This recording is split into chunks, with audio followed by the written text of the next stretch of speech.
Team India యువ opener Abhishek Sharma చరిత్ర సృష్టించాడు. టీ20 వరల్డ్ కప్ 2026 ఫైనల్లో న్యూజిలాండ్ పై విరుచుకుపడి అరుదైన రికార్డును తన ఖాతాలో వేసుకున్నాడు. ఆ వివరాలు మీకోసం. అభిషేక్ శర్మ రికార్డుల విధ్వంసం. అహ్మదాబాద్ లోని నరేంద్ర మోదీ స్టేడియం వేదికగా జరిగిన ఈ హై వోల్టేజ్ ఫైనల్ మ్యాచ్ లో అభిషేక్ శర్మ ఆకాశమే హద్దుగా చెలరేగిపోయాడు. Fastest half century. కేవలం 18 బంతుల్లోనే తన అర్ధ సెంచరీని పూర్తి చేశాడు. ఇది టీ20 world cup knockout semifinal versus final చరిత్రలోనే అత్యంత వేగవంతమైన 50గా రికార్డు సృష్టించింది. సంజు శాంసంగ్ తో కలిసి తొలి వికెట్ ను మెరుపు భాగస్వామ్యాన్ని నెలకొల్పాడు. వీరిద్దరూ కలిసి పవర్ ప్లే ముగిసేసరికి ఏకంగా 92 పరుగులు రాబట్టారు.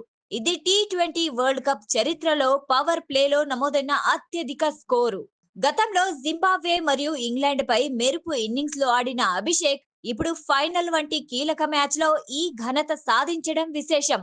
ఈ క్రమంలో తన మెంటార్ యువరాజ్ సింగ్ రికార్డులను కూడా గుర్తు చేశాడు.